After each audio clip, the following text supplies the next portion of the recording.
1640 წელი. ოდიში. ყულევის ნავსადგური. ოსმალური სავაჭრო გემები სანაპიროს მისდგომოდნენ. ისე როგორც ყოველ წელს.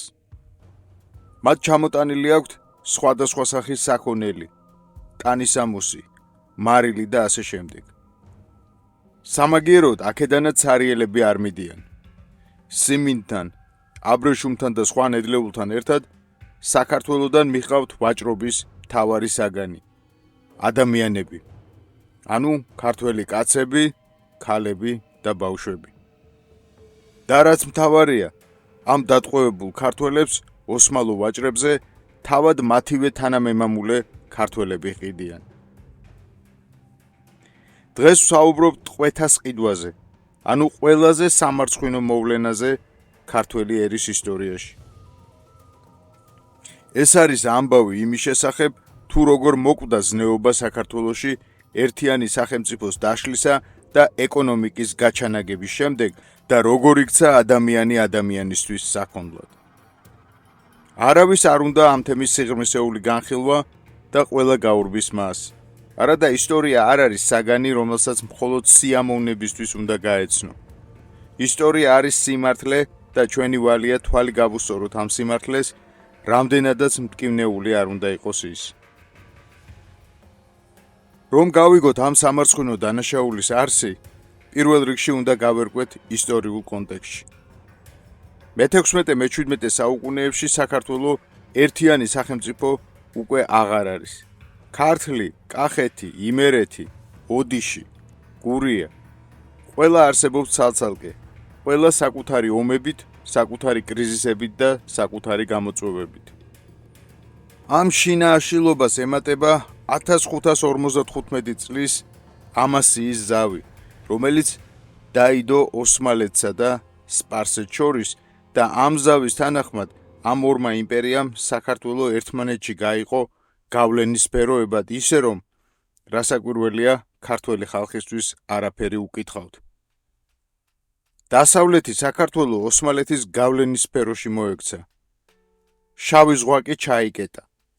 ოსმალებმა ყველა სანაპირო ნავსადგური ხელთ იგდეს, ანუ საქართველო მოექცა სრულ ისლამურ იზოლაციაში.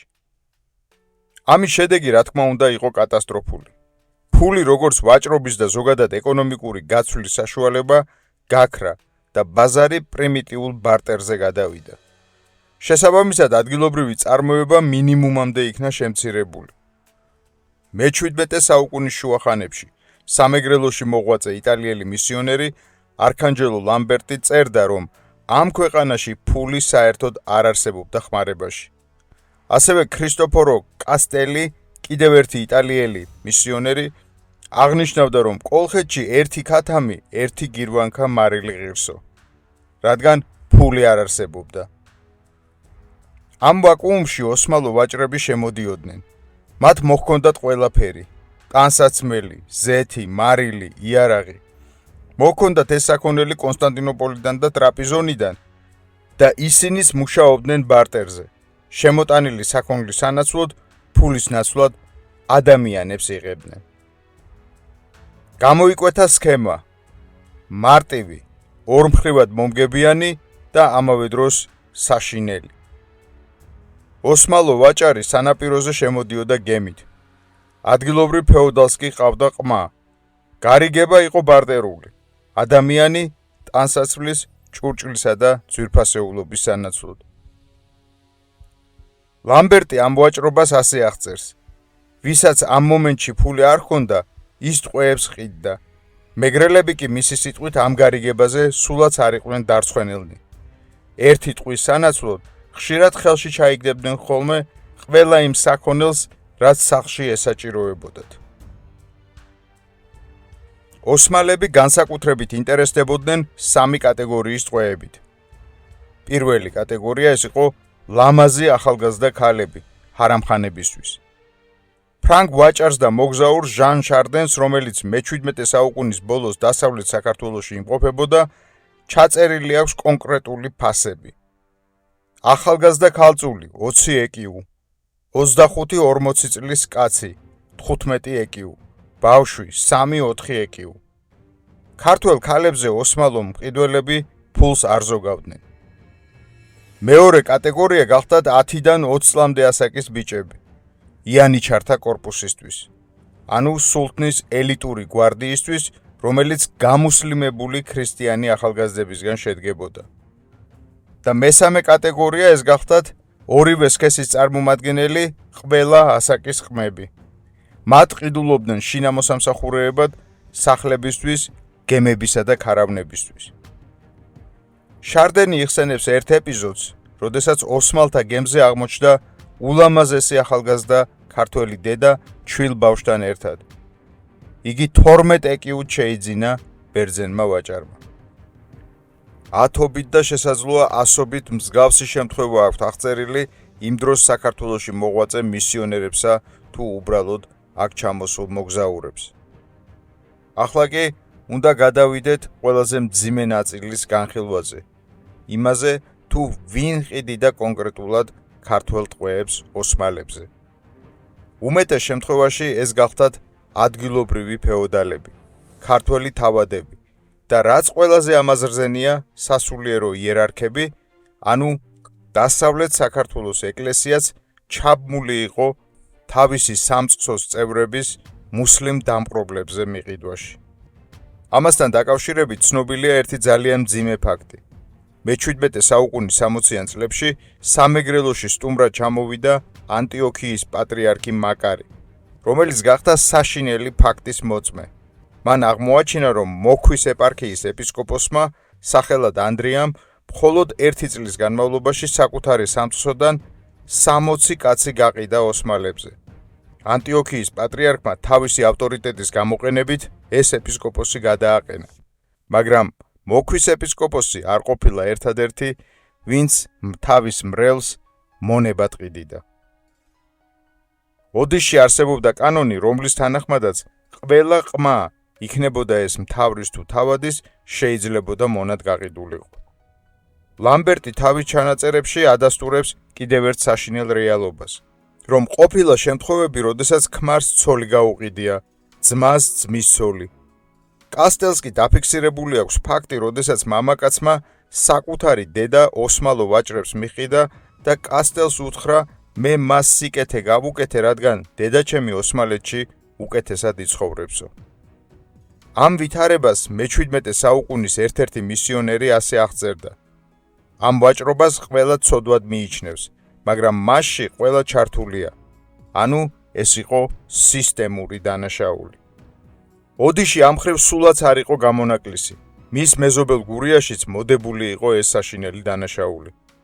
მისიონერ ჯუდიჩეს თანახმად, რომელიც ოდიშსა და მის მეზობელ კუთხეებში მოღვაწეობდა, ოსმალური გემები სამეგრელოს გარდა გურიის ნავსადგურებშიც აქტიურად ვაჭრობდნენ ქართველი ტყვეებით. ერთ სავაჭრო სეზონზე გემი 100 ტყვით ბრუნდებოდა კონსტანტინოპოლში. პიეტრო ავიტაბილეს ცნობით, ქართველი დიდებულები წელიწადში დაახლოებით 4000 ტყვეს ყიდიდნენ ან ხარკის სახით უგზავნიდნენ ოსმალეთს. და ეს ციფრი თითქმის მთელ დასავლეთ საქართველოს ტერიტორიას მოიცავდა, ოდიშ-აფხაზეთს, გურიას, იმერეთს. გურიის მთავრებს ოდიშის მსგავსად ოსმალეთთან პირდაპირი საკონტაქტო ხაზი გააჩნდათ. კასტელი ახსენებს გურიის ეპიზოდს, სადაც ახალგაზრდა ქალი სახელად ლელოკა მალაქია გურიელის მიერ გასაყიდად იყო მომზადებული, მაგრამ მისიონერებმა მოახერხეს მისი გადარჩენა. ამ სცენის გავრცელების ზონაში შემოდიოდა იმერეთის სამეფოც. მე-17 საუკუნეში იგი ქრონიკულად სუსტი იყო, ცალკე ოსმალეთის ზეწოლის და ცალკე ოდიშის და გურიის სამთავროებთან კინკლაობის გამო. ავიტაბილეს თანახმად, როგორც ოდიშელი, ისე გურული და იმერელი ფეოდალები აქტიურად ვაჭრობდნენ ოსმალებთან ქართველი ტყვეებით, ანუ თავიანთი ყმაგლეხებით და ამ ვაჭრობას ყოველწლიური ხასიათი ჰქონდა. ქუთაისის ბაზარი ვახუშტი ბაგრატიონის ცნობით ამ ეპოქაში ერთ-ერთი ადგილი იყო, სადაც ასეთი გარიგებები ხდებოდა. ღიად, პირდაპირ, საჯაროდ. მაგრამ რა თქმა უნდა, ეს ვაჭრობა ცარიელ ადგილას არ წარმოშობილა. ოსმალეთი, უზარმაზარი სამხედრო ბიუროკრატიული იმპერია, ამ ადამიანებზე კოლოსალურ მოთხოვნილებას ქმნიდა. როგორც უკვე ვახსენეთ, იანიჩართა კორპუსი ძირითადად გამუსლიმებული ქრისტიანი მეომრებისგან შედგებოდა, რომელთა შორის ქართველები დიდად ფასობდნენ. ჰარამხანებში კი ქართველ ქალებზე განსაკუთრებული მოთხოვნა არსებობდა. ლამბერტის ცნობით, ქართველ ქალებზე ოსმალო მყიდველები ფულს არ ზოგავდნენ. ზოგიერთი ქართველი ქალი სულთნის ჰარამხანაში ისეთ გავლენას აღწევდა, რომ ისტორიკოსთა ნაწილი მე-17 საუკუნის ოსმალეთს ქალების სულთნობის პერიოდად მოიხსენიებს. შესაბამისად, ტყვის ყიდვის მასშტაბი შემაძრწუნებელი იყო. ჯუდიჩე ვარაუდობდა, რომ სამეგრელოდან ყოველ წელს არანაკლებ 2000 ადამიანი იყიდებოდა. ავიტაბილე, როგორც უკვე ვახსენეთ, დასავლეთ საქართველოს ჯამურ რიცხვს 4000-მდე ადამიანს ასახელებდა. შარდენიკი, ჩრდილო კავკასიის ტომების ჩათვლით, ოსმალეთში ყოველ წელს კავკასიიდან 12000 ტყვის გაყიდვაზე საუბრობდა. არ დაგვავიწყდეს, რომ ეს მხოლოდ წლიური მონაცემებია. ხოლო, როგორც ჩვენ ვიცით, ტყვის ყიდვა სულ მცირე 3 საუკუნის განმავლობაში გრძელდებოდა დასავლეთ საქართველოში.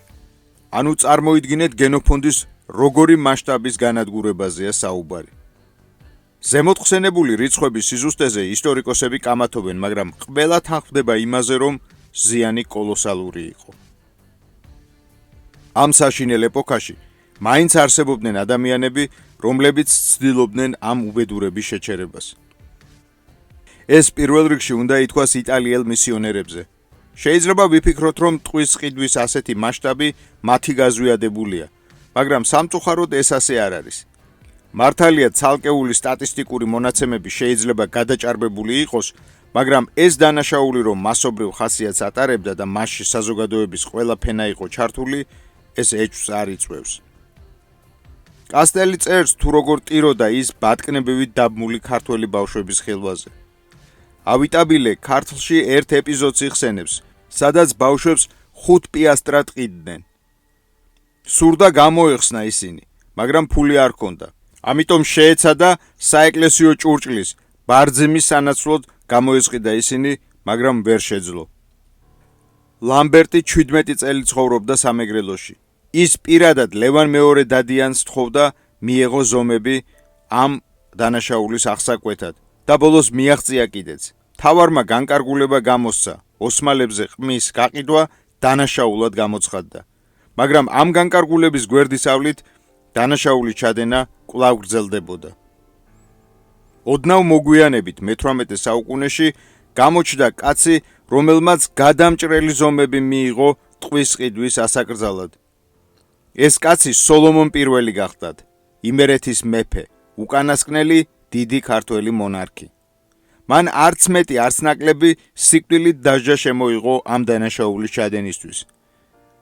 მის ამ გაბედულ და გადამწყვეტ ნაბიჯს უზარმაზარი გამოცდა ელოდა. წარმოიდგინეთ, რომ ტყვის ყიდვის აკრძალვის გამო მას საკუთარი დედა და აფხაზეთის კათალიკოსი დაუპირისპირდნენ. აღმოჩნდა, რომ ქვეყნის დედოფალი და სულიერი მამა ამ ბინძური დანაშაულის მფარველ ორგანიზატორები იყვნენ. საქმე იქამდე მივიდა, რომ სოლომონი იძულებული გახდა დედამისი თამარ აბაშიძე გაეძევებინა სამეფოდან, ხოლო კათალიკოსი ბესარიონი გადაეყენებინა ტახტიდან. დასკვნის სახით შეიძლება გამოვყოთ ამ სისტემური დანაშაულის ორი მიზეზი. პირველი, ეს ტრაგედია გარეგანი ფაქტორების შედეგი იყო.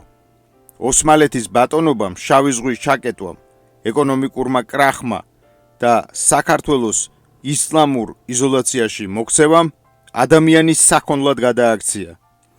ამ საგარეო ფაქტორების გარეშე ეს დანაშაული ასეთ მასშტაბებს ვერ მიიღებდა.